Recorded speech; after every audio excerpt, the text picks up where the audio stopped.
Oke, selamat datang teman-teman di mata kuliah Psikologi Budaya. Hari ini kita akan bahas tentang budaya dan perilaku organisasi. Beberapa pokok bahasan yang akan kita bahas hari ini adalah struktur organisasi, kemudian nanti bicara tentang perilaku manajemen atau manajemen behavior, yang ini mencakup di leadership, behavior, decision making. Kemudian yang ketiga kita akan bahas tentang perbedaan nilai-nilai dan motif-motif pekerja antar budaya. Nah, yang pertama kita bahas dulu tentang struktur organisasi. Jadi menurut Lemmer sama Hickson tahun 79, terdapat 3 variasi struktur organisasi antar budaya, yaitu Latin, Anglo-Saxon, dan juga negara dunia ketiga atau third world. Latin sendiri ini mengacu pada tipe organisasi birokrasi klasik gitu ya, yang mengedepankan struktur tersentralisasi dengan jumlah tingkat hierarkis yang banyak gitu. Jadi kalau misalkan contohnya teman-teman seperti yang kita ketahui kalau di dalam sebuah perusahaan tuh ada CEO, kemudian ada direktur, di bawah direktur ada board of vice president dan seterusnya gitu ya, sampai dengan nantinya di karyawan kayak gitu. Nah, itu adalah tipe Latin. Jadi tipe perusahaan yang banyak kita ketahui dengan hierarki yang sangat struktural gitu. Nah, itu adalah tipe Latin. Kemudian Anglo-Saxon itu adalah tipe organisasi yang cenderung lebih luas gitu. Jadi dia menggunakan tidak sesentralisasi Latin, jadi dia lebih desentralisasi dan sejumlah tingkatan hierarkis yang relatif kecil. Jadi mungkin kalau kayak startup sekarang contohnya ya penggunaan tingkat hierarkisnya mereka lebih dense gitu atau lebih desentralisasi. Kemudian, nah tipe Anglo-Saxon itu tadi banyak ditemukan di Eropa Barat dan Amerika Utara. Kemudian untuk yang negara dunia ketiga third world ini dicirikan dengan organisasi yang pengambilan keputusannya terpusat, sedikit proses norma, dan juga kepemimpinan paternalistis. Jadi ini Pak contohnya diberlakukan pada misalkan usaha bisnis keluarga gitu ya, yang mana pengambilan keputusannya kan terpusat, yaitu si yang punya bisnisnya gitu ya. Terlepas nanti yang menjalankan adalah dilanjutkan oleh anaknya, cucunya dan seterusnya, tapi biasanya pengambilan keputusannya terpusat dan secara paternal biasanya. Nah, kemudian kalau bicara tentang struktur organisasi dan juga bagaimana dalam perilaku organisasi, Hofstede tuh mencetuskan beberapa dimensi nilai yang ada kaitannya dan mempengaruhi cara individu itu bekerja di dalam dunia kerja. Yang pertama adalah power distance. Power distance itu mengacu pada jarak kekuasaan. Artinya apa? Semakin tinggi atau semakin besar gapnya gitu ya, distance antara satu tingkatan kekuasaan dengan tingkatan kekuasaan yang lain, maka biasanya eh, distribusi kekuasaannya itu tidak merata gitu. Kayak misalkan kalau misalkan kita bicara di iklim kerja PNS misalkan ya, itu power distance-nya tuh cukup besar gitu. Artinya orang-orang dengan pemegang jabatan gitu ya. Nah, itu biasanya mereka cara berinteraksinya berbeda gitu ya kepada orang yang berada di bawahnya gitu jabatannya dibandingkan dengan orang yang jabatannya sama dengan mereka gitu. Sementara beda dengan organisasi yang punya power distance yang lebih sempit, biasanya bentuk atau budaya iklim organisasinya lebih demokratis, lebih konsultatif atau lebih egaliter kayak gitu. Sementara kalau yang power distance-nya besar biasanya lebih otoriter dan seterusnya. Kemudian dimensi nilai yang kedua adalah uncertainty avoidance. Ini bicara tentang sejauh mana anggota organisasi itu mentoleransi ketidakpastian dan ambiguitas. Oke, kita tuh sering bahas tentang bagaimana manusia itu pada dasarnya mendambakan adanya kepastian gitu ya. Artinya kita tuh nggak suka dengan hal-hal yang nggak pasti. Makanya ada istilah uncertainty avoidance. Nah, dalam konteks dunia kerja gitu ya, semakin tinggi keinginan kita untuk uncertainty avoidance, biasanya kita semakin rendah toleransinya dalam mengambil resiko dan hal-hal yang sifatnya ambigu. Sementara kalau sebaliknya, kalau misalkan ada organisasi yang lebih tinggi dalam uncertainty avoidance, biasanya mereka lebih emosional gitu ya, menekankan pada emosional gitu. Kemudian selanjutnya ada individualisme dan kolektivisme. Nah, ini seperti yang kita tahu dari istilahnya ya, bahwa dalam organisasi itu mereka biasanya punya iklim terkait konsep ini. Ada organisasi yang memang menekankan nilai individualisme dan ini biasanya direpresentasikan dengan uh, penekanan pada prestasi, pencapaian pribadi gitu ya, dan hak individu gitu. Sementara kalau budaya yang menekankan atau mengedepankan kolektivisme itu biasanya lembaga-lembaga yang biasanya mengutamakan tujuan dan kesejahteraan bersama gitu ya, yang mungkin mungkin ya dengan embel-embel keluarga atau apa dan seterusnya gitu. Makanya kalau di individualisme penekanannya adalah pada dalam tanda kutip aku, sementara kalau kolektivisme penekanannya adalah dalam tanda kutip kita. Sementara yang terakhir adalah bicara dalam konteks maskulinitas dan femininitas. Nah, ini di dalam organisasi tentunya juga bisa dilihat ya terkait dengan maskulinitas dan femininitas. Kalau misalkan organisasi yang menekankan maskulinitas, biasanya mereka menjunjung tinggi hal-hal kayak yang identik dengan karakteristik maskulin ya, ketegasan, keberanian, kekuatan, kompetitif gitu. Sementara kalau organisasi yang mengedepankan nilai femininitas, ya mengedepankan seperti hal-hal kayak mengayomi gitu ya, pengayoman, menekankan kerjasama, kualitas hidup kayak gitu.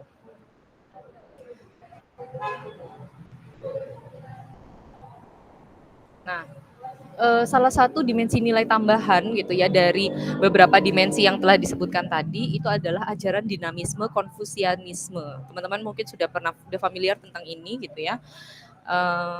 Di mana pada nilai ini banyak diadaptasi di negara-negara maju seperti Jepang, Korea dan Hong Kong. Nah, dimensi ini pada dasarnya berakar pada ajaran Konfusianisme yang diantaranya yang pertama etos kerja dan disiplin pribadi, kemudian penghargaan pada kompetensi ya keahlian, kemudian ketekunan dan kegigihan dalam menghadapi kesulitan, serta sikap hidup hemat, kekuatan antara hubungan keluarga dan hubungan berdasar status yang tak setara.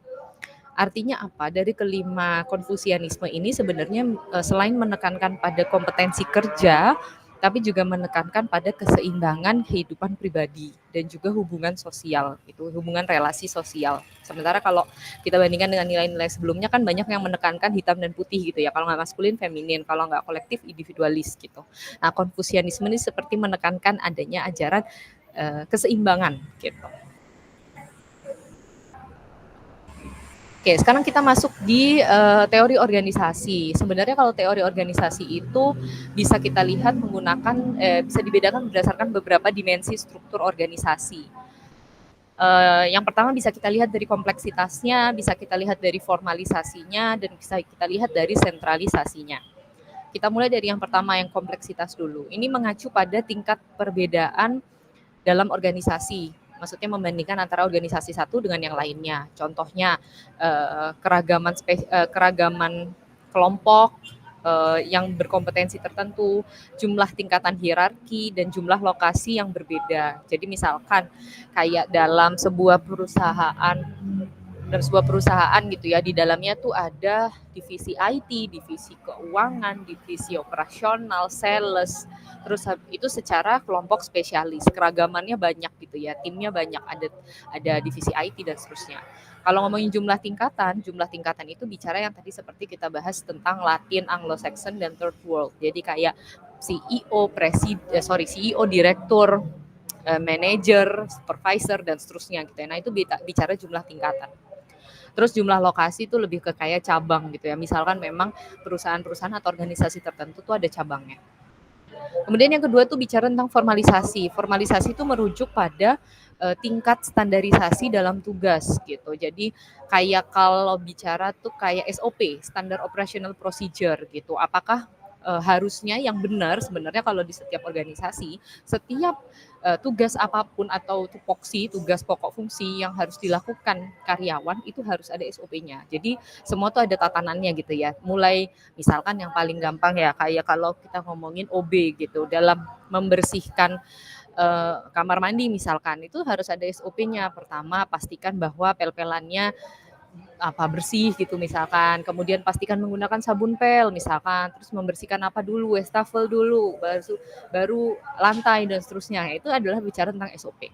Nah, formalisasi itu bicara tentang bagaimana standarisasi itu ditentukan karena ada organisasi yang mungkin tidak mengadaptasi itu, jadi nggak ada aturannya secara tertulis gitu ya. Kemudian sentralisasi. Sentralisasi itu mengacu pada konsentrasi pengambilan keputusan. Lebih ke kayak last word-nya tuh ada di mana dalam pengambilan keputusan suatu organisasi gitu. Apakah itu terpusat pada satu titik, misalkan dalam sebuah organisasi pengambilan misalkan di HMP gitu ya. Pengambilan keputusannya apakah di ketua HMP harus ketua HMP atau bisa disebarkan di ketua divisi gitu, di kadif-kadifnya seperti itu. Nah, itu bicara tentang sentralisasi. Ya, selanjutnya kita masuk ke budaya organisasi. Tadi sudah bicara tentang struktur, bicara tentang teori. Nah, kita mulai masuk di budaya organisasi. Budaya organisasi tentunya didefinisikan berdasarkan tingkat organisasinya gitu. Artinya ini adalah artinya banyak asumsi-asumsi yang mendasari kenapa organisasi itu iklimnya bisa dan budayanya bisa berbeda-beda gitu. Budaya organisasi ini bisa mencakup apapun di dalam organisasi. Misalkan teknik produksi, cara selling, sales gitu ya, sikap atau cara kerja, budaya kerja para karyawannya itu bicara juga tentang budaya organisasi. Dan tentunya lebih fundamental. Artinya ini bicara tentang keyakinan dan juga nilai-nilai yang dimiliki baik pimpinan organisasi ataupun karyawan organisasi.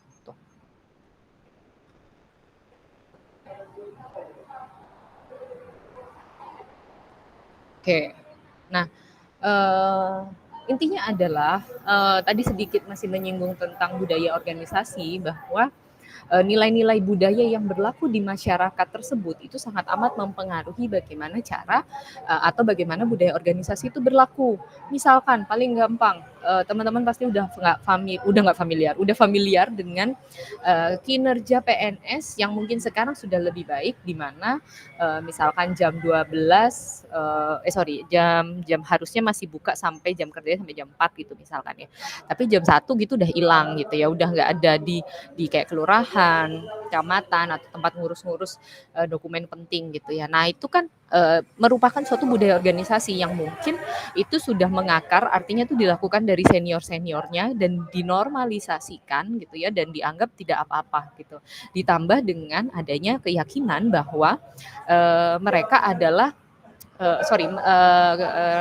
masyarakat yang membutuhkan mereka sehingga mau tidak mau masyarakat yang harus menyesuaikan dengan mereka gitu. Jadi mau jam kalau udah nggak ada ya udah ya hilang aja gitu, datang lagi besok gitu ya. Tapi saat ini budaya organisasi yang ada di PNS tersebut sudah sangat amat dibenahi gitu ya. Jadi sudah sangat bisa dipantau, ditambah masyarakat sekarang sudah lebih bisa gamblang lagi untuk menyuarakan kritik dan sarannya terhadap kinerja PNS. Apalagi dengan embel-embel bahwa kami PNS ini adalah pada dasarnya melayani masyarakat gitu ya. Jadi ini akan sangat kontradiktif. Jadi nah itu adalah budaya organisasi yang berusaha dirubah gitu ya untuk bisa lebih mendapatkan improvement dan juga mendapatkan apresiasi dan juga meningkatkan produktivitas tidak hanya produktivitas organisasi tersebut, tapi juga produktivitas masyarakat yang menggunakan jasa kami kayak gitu. Oke, selanjutnya adalah penentu sukses organisasi. Menurut Deal dan Kennedy tahun 1982 ada 3 hal yang menentukan suksesnya organisasi. Yang pertama inner value. Inner value ini bicara tentang identitas budaya. Jadi identitas budaya ini dibentuk dari keyakinan tentang apa yang benar-benar penting, nilai apa yang harus diperjuangkan untuk bisa memajukan organisasi menjadi lebih baik dan seterusnya. Kemudian ritual. Ritual itu adalah hal-hal yang dilakukan karyawan setiap hari untuk bisa membuat mereka tetap solid gitu ya atau menyatukan mereka. Contohnya misalkan setiap sebulan sekali gitu ada kumpul-kumpul tiap hari Jumat gitu, kumpul-kumpul di hari Jumat gitu ya untuk bisa kayak bonding gitu ya. Kemudian yang ketiga adalah adanya pahlawan atau heroes. Ini mengacu pada bahwa setiap organisasi biasanya punya semacam role model yang dijadikan itu tadi panutan gitu ya bagi karyawan lain karena pengalaman karyawan tersebut atau mungkin pimpinan mereka gitu ya karena telah mewujudkan nilai-nilai organisasi atau berjasa memajukan organisasi tersebut gitu. Nah, para pahlawan inilah yang dibutuhkan gitu ya dalam sebuah organisasi. Karena apa? Biasanya kita tuh butuh adanya orang yang bisa dianut gitu ya. Meskipun kita tahu dalam Contohnya misalkan kalau saya dosen, saya pengen bisa nulis yang bagus, meneliti yang bagus, ngajar yang baik dan benar gitu ya supaya mahasiswa saya paham, mencapai target kompetensi gitu ya, melakukan PKM. Nah, itu tuh saya somehow juga butuh dosen lain untuk dianut gitu ya. Kayak mereka yang sudah lebih senior atau lebih berpengalaman daripada saya dan pencapaian mereka tuh banyak gitu ya yang bisa saya jadikan heroes ini tadi. Nah, itu juga turut mendukung keberhasilan atau kemajuan organisasi ketika ada sosok-sosok seperti ini. Oke, selanjutnya kita bicara tentang perilaku manajemen. Perilaku manajemen itu nggak lepas dari bicara tentang gaya kepemimpinan. Kenapa? Karena dalam manajemen organisasi itu yang salah satu role yang paling signifikan dan paling vital itu adalah pemimpin gitu. Jadi kalau pemimpinnya nggak benar, ya jangan harap organisasinya bisa benar gitu dan sebaliknya pun gitu. Meskipun memang dinamika keberhasilan suatu organisasi tidak hanya bisa ditentukan dari pemimpinnya saja karena kan faktor-faktornya banyak. Nah, beberapa gaya kepemimpinan contohnya adanya perhatian atau inisiatif dari pemimpin tersebut. Kemudian bagaimana pemimpin tersebut mampu memberikan perhatian pada kebutuhan karyawannya dan juga kebutuhan untuk mencapai target. Dan yang ketiga adalah perilaku eksploitatif dan partisipatif. Nah, ada beberapa studi ini dilakukan dan bisa kita bandingkan. Yang pertama adalah gaya kepemimpinan yang populer di Barat, gitu ya. Ini dilakukan sama Wexley dan Yuki, gitu ya, bahwa gaya kepemimpinan itu ada dua. Menurut literatur Barat ini, yang paling populer ada otoritarian dan ada partisipatif, gitu. Otoritarian seperti yang kita tahu bukan otoritatif ya ini tapi otoriter gitu ya di mana pemimpin ini berorientasi sepenuhnya terhadap pencapaian kinerja tanpa mempertimbangkan kebutuhan sosial atau kebutuhan personal karyawannya gitu ya. Sementara partisipatif seperti dari namanya yaitu leader yang lebih masuk ke dalam kebutuhan-kebutuhan atau bisa mendekati secara interpersonal karyawannya. Nah, pertanyaannya adalah apakah semua negara menerapkan gaya kepemimpinan ini? Tentunya tidak, gitu. Di mana kita coba lihat di studi kasus di India ini, studi yang dilakukan sama Sinha tahun 80 sama 84 gitu. Bahwa ternyata karakteristik pekerja India mereka tuh lebih suka pemimpin atau leader yang maintain hubungan personal daripada hubungan kerja saja gitu. Jadi yang lebih bonding gitu ya sebagai teman gitu ya. Kemudian di India juga lebih suka aturan yang bisa dikesampingkan untuk memberikan kesempatan pada teman atau kerabat gitu. Nah, apa namanya? Selain itu juga kurangnya orientasi pada tim dan penggunaan waktu istirahat secara berlebihan. Nah, ini adalah yang disebut mereka sebagai nurturant task leadership gitu. Jadi otoritatif tapi tidak otoriter gitu. Jadi ini mirip dengan istilah yang ada di tipe-tipe pola asuh gitu ya. Mereka mau leader yang mengayomi gitu ya, instead of menekankan pada pencapaian kinerja. Nah, ini kalau digambarkan dalam garis gitu ya, kalau kita bandingkan ada tadi otoritarian dan partisipatif, nurturant task atau otoritatif itu ada di tengah-tengahnya kepemimpinan ini gitu. Yang mana intinya kan lagi-lagi menekankan pada balance gitu ya atau keseimbangan. Nah, selain itu kalau di Jepang itu biasanya mereka tuh ada Misumi tahun 85 tuh mereka dia mengusung tentang teori kepemimpinan PM atau Performance Maintenance Leadership. Jadi menurut teori ini kepemimpinan itu dibedakan menjadi dua fungsi utama. Yang pertama kontribusi pada pencapaian tujuan, kemudian yang kedua mempromosikan pertahanan diri kelompok dan memperkuat proses kelompok gitu. Jadi ini nanti teman-teman bisa cari sendiri, mereka itu ada bisa menghasilkan ada PM capital semua, ada P besar M kecil, ada P kecil M besar dan P kecil M kecil gitu. Nah, itu ada maknanya masing-masing terkait dengan karakteristik leadership tertentu. Dan yang terakhir bicara tentang Dimensi nilai menurut waktu dan penggunaannya, organisasi itu juga bisa dilihat dari dimensi nilai tentang penggunaan waktu. Ada organisasi yang menekankan pada monokronik. Monokronik itu adalah penggunaan waktu untuk melakukan satu aktivitas tertentu. Jadi single tasking. Jadi satu waktunya mengerjakan laporan A, ya berarti mengerjakan laporan A saja. Tapi ada juga yang disebut polikronik. Dan sepertinya yang banyak muncul atau yang banyak terjadi di organisasi tertentu, di organisasi-organisasi adalah polikronik, yaitu penggunaan waktu dengan menggabungkan beberapa aktivitas dalam blok waktu yang sama. Apalagi dengan sekarang udah dimungkinkan ya internet membuat kita mungkin untuk doing several tasks at the same time gitu, atau multitasking gitu. Nah, ini yang disebut dengan polikronik. Baik teman-teman, itu adalah sekilas materi tentang budaya dan perilaku organisasi. Silahkan bila ada yang ingin ditanyakan atau yang ingin didiskusikan dengan teman-teman kelas, silahkan disampaikan di forum. Terima kasih.